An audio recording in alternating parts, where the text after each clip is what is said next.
که غواړئ چې مخکې مې نور راشي او مخ مې ښایسته شي او څوک راته ګوري چې مخکې مې هغه نور وي او هغه سترګې په ما باندې خوږې راځي نو بهترین وظیفه در سره شیر کوم که خوښ هم شو مخکې ملګرو سره شیر کوي.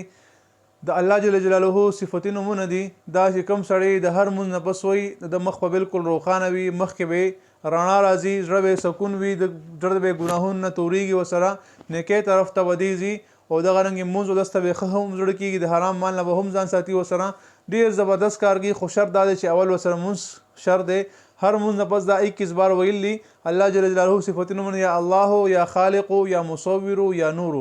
یا الله یا خالق یا مصور یا نور یا جمیل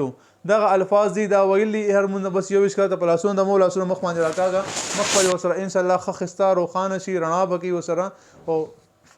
فراخه به وسره ان شاء الله. نو دا عمل شروع کی دا او کې ان شاء الله فائدہ بڑی رکھے. السلام